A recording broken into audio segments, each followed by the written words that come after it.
Hey guys, it's Jean-Claude, and today's deck opening is going to go to patron Joker41. Good luck to you. Let's see what we can find in here. So far, the first two decks from this box have both had Sanctum, both with pretty cool creatures in Sanctum. One had Lord Golgotha, the other had Lady Larina. Starlines is your first house, second house is Untamed, and the third house is Dis the Gray Sophomore. Whoa, holy heck, look how big this is. Look at these big old robes, huge hands. Never actually seen one that had both of the big hands on both sides. And wow, look at all this up here. That's a unique head. Love this like shoulder spikes. So you can charge someone and do some major damage. All right, let's see what this thing has. For those of you that read the comments a lot, you know that Joker41 is looking for Sanctum, specifically the Sanctum leader. And naturally, of course, this deck does not have Sanctum. Starting off with Untamed, it's Stampede. Amber, whenever you play it, if you used 3 or more enemy creatures this turn, steal 2 Amber.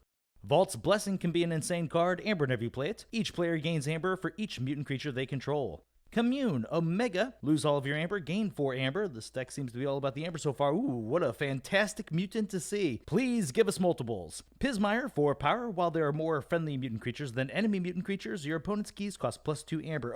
Oh, Reverse Jinx in effect.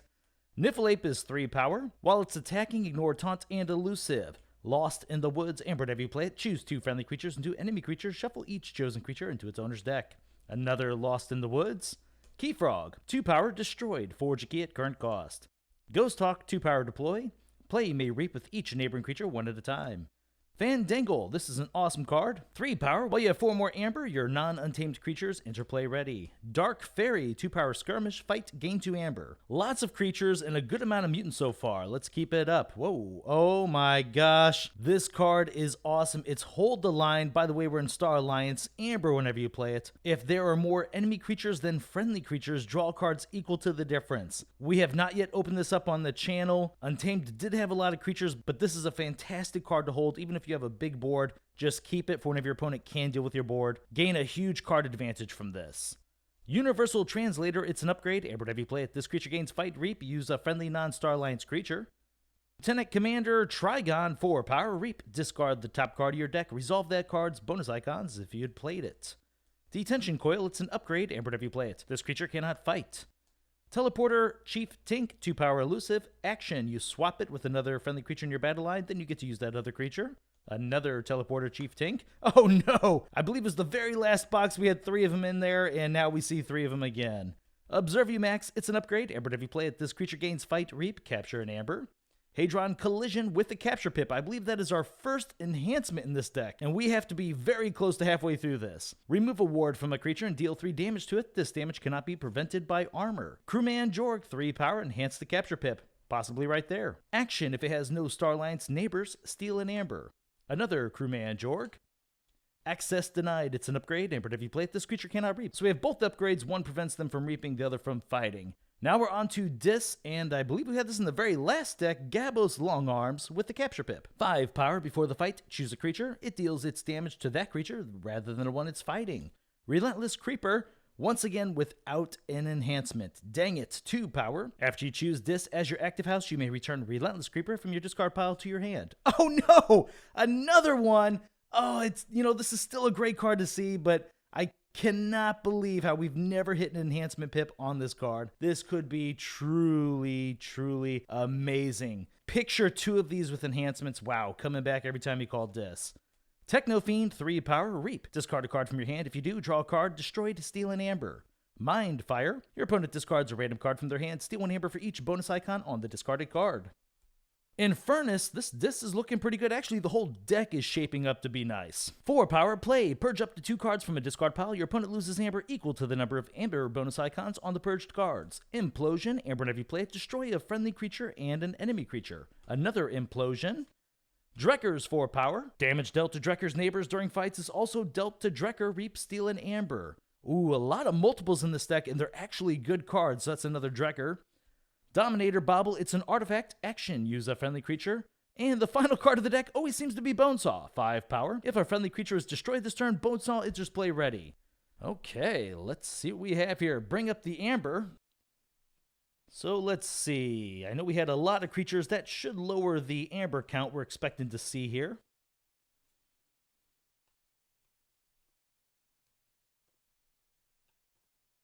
Okay.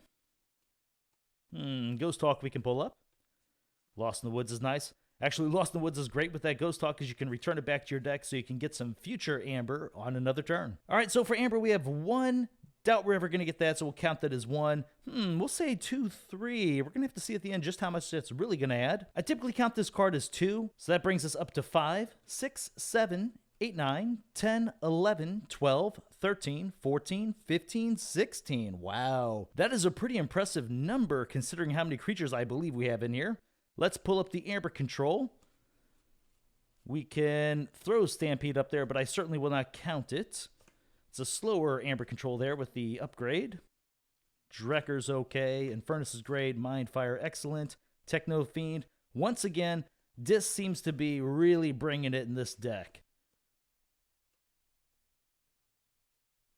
Okay, oh, and normally not used to seeing much in Untamed, but here we go, it's the Pismires. All right, so 1, 2, 3, 4, 5, 6, 7, 8, 9, 10, 11, 12. That's pretty good. Some of it is slower, but the 2 Pismires here are fantastic. This should make the deck pretty consistent in the Amber control area. Let's bring up the creatures now. Expecting to see a big number here. And then as soon as we see the creatures, we're going to pull up how many mutants we have.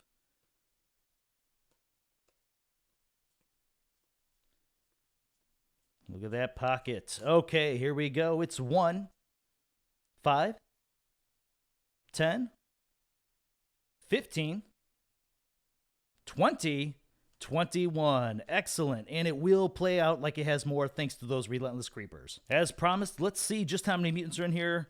There's a couple right. Ooh, okay. There's some more. Man, instead of aliens, that should have been mutant as well. The creeper, unfortunately, is not either. Uh-oh. Come on. Show us the mutants. I know we had a decent amount inside of Untamed total.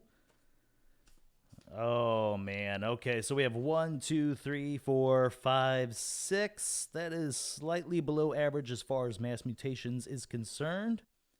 What a shame. So we'll keep the Vault's Blessing at the 1 additional Amber, essentially keeping us at 16 Amber each time we go through. Although there is something kind of cool here. We have the Lost in the Woods, which we could use on the same turn as the Vault's Blessing. That would allow us to essentially shuffle away some of our non-mutants, shuffle away our opponent's mutants, then use the Vault's Blessing with a little bit less risk there should we go up against another mass mutation deck.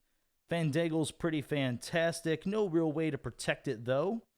Another thing that's kind of cool about, like, say, Hold the Line in here is we had the upgrade that prevents our opponent from fighting and reaping. So we want to put those on the creatures our opponents would want to abuse those 2 different effects with. But now they essentially have 2 creatures always on the board they can't really do much with. Meaning, if we ever do like Lost in the Woods some other creatures away or maybe Implosions, we can potentially get a bigger Hold the Line because our opponent's always going to have just 2 basically dead creatures on the board. This deck looks really strong. I hope you like this Joker 41.